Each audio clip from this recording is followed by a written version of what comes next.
Co se dá získat studiem na Šluknovské lesnické škole? Otázka je pěkná.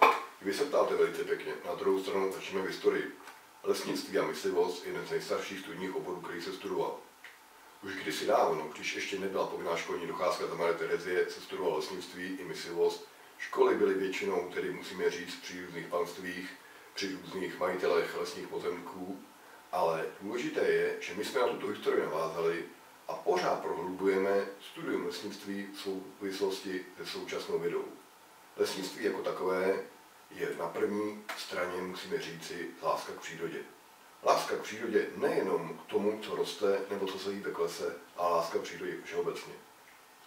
Pokud budete studovat lesnictví, získáte to, čemu se říká vztah trvale udržitelnému světu. To znamená, nebudete ty lidi, kteří tady pouze žijou konzumním způsobem života, ale ti lidé, kteří se starají o budoucnost naší planety. Jaká je vlastně Šluknovská lesárna? Ptáte se mě, jaká je Šluknovská lesárna? Zajímavá otázka. Většinou, abych pobavil lidi, tvrdím, že to je nejsevernější škola České republiky. Znovu říkám, abych pobavil lidi. Na druhou stranu, abych řekl pravdu. Je to jedna z mála škol, která má rodinné klima a rodinné prostředí. Je to malá škola. Je mi jasné, že v současné době prosazuje třeba této společnost velké školy, prosazuje to, aby ty školy byly multifunkční.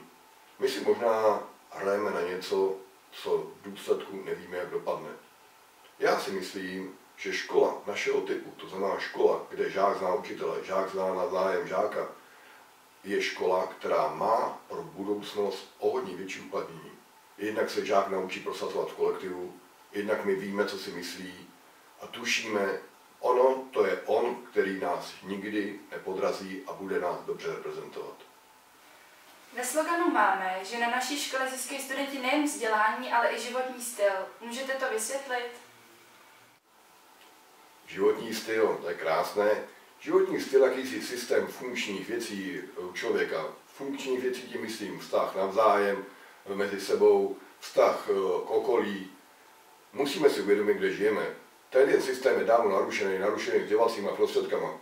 To znamená, my se naopak snažíme vrátit do školy to, co tam možná bylo za Komenskýho. Komunikace, vztah mezi sebou, aby jeden s druhým začal mluvit a na druhou stranu, aby náš absolvent se potom, až školu absolvuje, vrátil se do života, tak se z toho nepodělal. To znamená, aby se uplatnil na trhu práce. Co získá 15letý chlapec či dívka, kteří se na Šluknovskou lesárnu přihlásí? Výborně. Tušil jsem, že tuto otázku položíte, začal jsem přijít ze široka. Musíme si uvědomit, v 15 letech ani vy, ani já, ani nikdo ostatní netušil vůbec, co bude dělat. Předpokládám, že ve 14 letech vás začnou poprvé bavit slečny, nebo obráceně, slečny začnou bavit chlapci. Na druhou stranu musíme si uvědomit, že skončí studium základní školy a musíme se rozhodnout, co z nás bude. Vyberete si lesnictví, a nemyslím jenom ve Šluknově, tak získáte dva důležité kroky. První krok je změňování vztah k přírodě. To znamená, dozvíte se, proč to je tak je, jak to v přírodě funguje, jakým způsobem se můžou přírodu starat. A druhé v tom lesnictví je taková maličká věc, a to je nějaký vztah technice. Nejenom nemyslím tím traktory, nemyslím tím motorové pily, nemyslím tím zbraně. Vztahy k tomu, jak ta technika se k té přírodě chová a jakým způsobem my bychom s tou technikou měli pracovat, aby jsme přírodě neubližovali. To znamená, tento obor není jenom o přírodě, je i o technice, je to obor pro všechny kluky a holky, kteří se zajímají, co se okolo děje. Konkrétně bavíme se o oboru lesnictví. Když já jsem na tuto školu nastoupil, netušil jsem, co znamená klobouk, co znamená uniforma, co znamenají úlomky a tak dále. Na druhou stranu pochopil jsem důležitou věc. Půjdu kdekoliv, teďka po republice, potkám člověka, který je naším absolventem, můžu být pyšný na to, co mu učil, peněz se mě vybudovali lásku nejen k lesnictví, ale lásku i k přírodě. On je tím člověkem, který nese tu myšlenku, kterou mu tady mý kolegové na této škole v oboru lesnictví dali.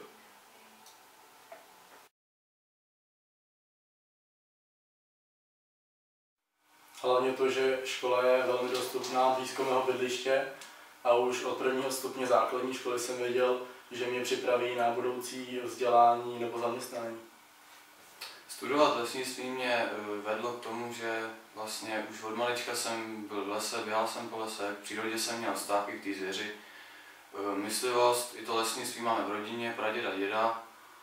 A tím pádem vlastně jsem si hned řekl, jo, budu lesník, budu dělat myslivost, moc se mi to líbí a jsem tady rád.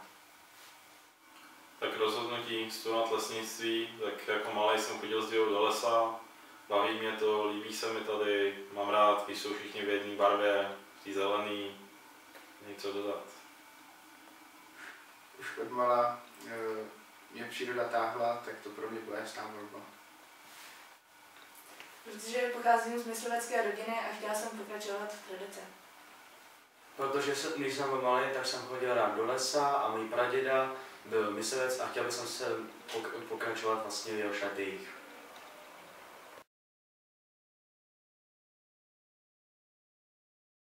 Líbí se mi konkrétně jednotná barva oblečení, tudíž se nikdo na nikoho nepovyšuje a hlavně mě překvapuje ochotný přístup kantora vůči žákovi.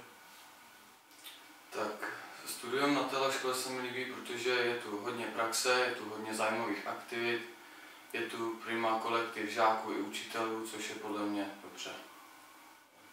Na škole se mi líbí studovat, jsou tady pohodoví lidi, pohodový kolektiv, pohodoví učitelé. Na této škole se mi líbí studovat, protože si myslím, že má dost velký mimoškolní aktivity a můžu se věnovat dost myslivosti. Velmi oceňuji, že jsem si sem na školu mohla přivést svého loveckého psa, který je pro mě velmi důležitý. A jsem ráda, že jsem mohla začít chodit do trubařského kroužku, který mě velmi baví. Moc mi tady líbí, učitelé jsou fajn, učení se mi líbí a zvláště kroužek sokolnictví.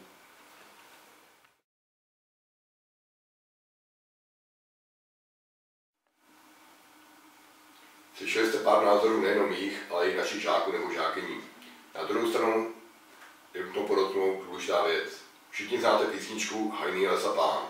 Byl bych rád, kdyby podle té písničky jste se řídili a v naší škole vás naučíme po světě kráčet, nikoli šlapat.